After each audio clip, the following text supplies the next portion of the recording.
Assalamualaikum warahmatullahi wabarakatuh. Perkenalkan, nama saya Fahmi Nur Abdul Wahid dengan NIM 20200430213 kelas Bahasa Indonesia A.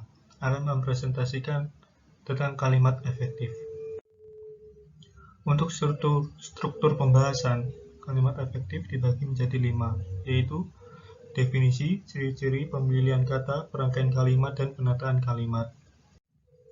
Definisi kalimat efektif, yaitu kalimat efektif adalah kalimat yang menyampaikan informasi yang sama dengan informasi yang diterima pembaca.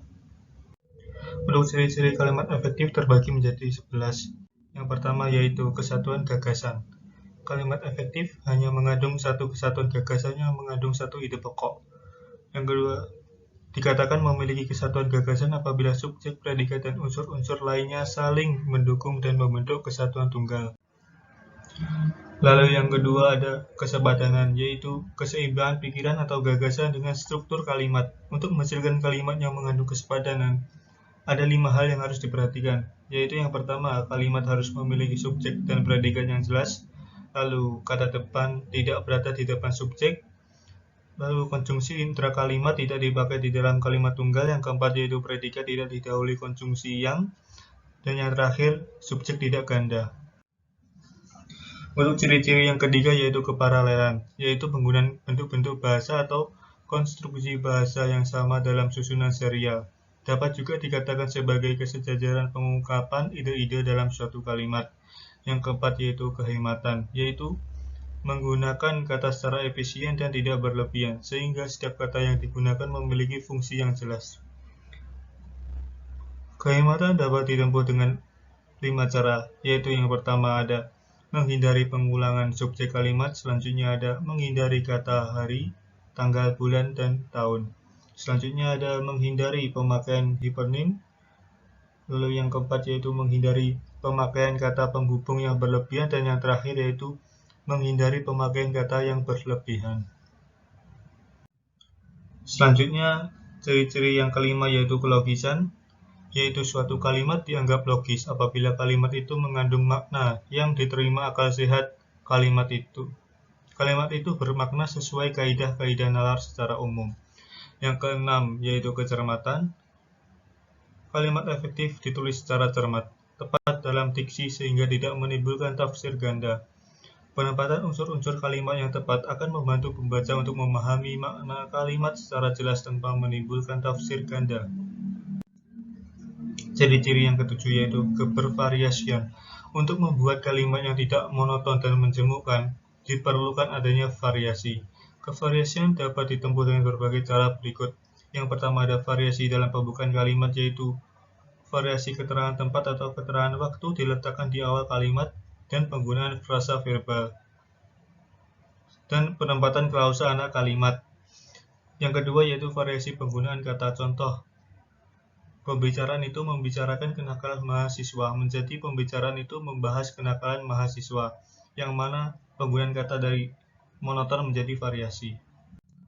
Selanjutnya yang ke-8 yaitu ketegasan. Untuk mencapai ketegasan dan keutamaan dalam suatu tulisan, seorang penulis harus memperhatikan posisi bagian yang diutamakan.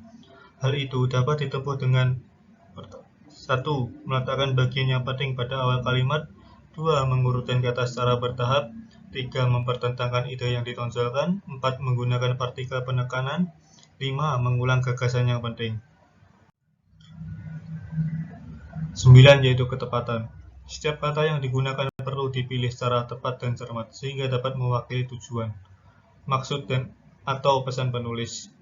Yang ke-10 yaitu kebenaran struktur, yaitu kebenaran kaidah bahasa seperti kejelasan struktur, hubungan fungsi sintaksis seperti subjek, predikat, objek, pelengkap, dan keterangan.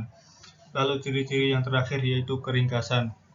Ciri ringkas direalisasikan dengan tidak adanya unsur-unsur bahasa yang tidak diperlukan. Keringkasan ditandai dengan tidak adanya kata atau kalimat yang berlebihan. Lalu pembahasan selanjutnya yaitu pemilihan kata. Pilihan kata adalah kata-kata yang dipakai seorang pembicara atau penulis. Untuk menghasilkan tulisan yang baik, diperlukan pilihan kata yang cermat dan tepat. Suatu pilihan kata dinyatakan tepat apabila kata itu mengungkapkan maksud penulis dengan secermat-cermatnya. Pilihan kata yang terbaik harus memenuhi syarat, yaitu yang pertama ada tepat, 2 benar, dan 3 lazim pemakaiannya. Pembahasan yang selanjutnya yaitu perangkaian kalimat. Seorang penulis harus dapat merangkai kalimat secara bervariasi agar tulisan yang dihasilkan tidak monoton dibaca. Contoh, sesuai dengan etika berdagang, dengan alasan apapun, pemodal besar tidak boleh menggusur pedagang kecil. Kalimat di atas dapat dibagi menjadi 3 bagian, yaitu yang pertama, sesuai dengan etika berdagang, kedua, dengan alasan apapun, dan yang ketiga, pemodal besar tidak boleh menggusur pedagang kecil. Lalu untuk variasi kalimat yang mungkin, ada dengan alasan apapun, pemodal besar tidak boleh menggusur pedagang dengan etika berdagang. Yang kedua, pemodal besar tidak boleh menggusur pedagang kecil sesuai dengan etika berdagang dengan alasan apapun. Pembahasan yang terakhir, yaitu penataan kalimat dalam paragraf. Kalimat-kalimat yang dirangkai menjadi suatu paragraf harus memiliki tatanan ide yang apik, mengalir tanpa lompatan-lompatan ide yang mengejutkan. Untuk itu, ada 2 hal yang harus dipertimbangkan dalam menuangkan gagasan dalam kalimat, yaitu yang pertama ada fokus dan latar belakang. Sebuah gagasan yang dimaksudkan sebagai fokus diungkapkan dalam klausa induk. Gagasan lain yang merupakan latar belakang diungkapkan dalam klausa anak. Yang kedua ada informasi. Dalam hal penataan kalimat, ada 2 jenis informasi, yaitu informasi lama dan informasi baru. Informasi lama adalah gagasan yang menurut penulis sudah diketahui pembaca. Informasi baru adalah gagasan yang menurut penulis belum diketahui oleh pembaca. Sebelum menyampaikan ide, penulis harus terlebih dahulu memaparkan informasi lama. Terima kasih. Sekian presentasi dari saya. Apabila ada kurang jelas dalam penuturan kata, saya mohon maaf yang sebesar-besarnya. Assalamualaikum warahmatullahi wabarakatuh.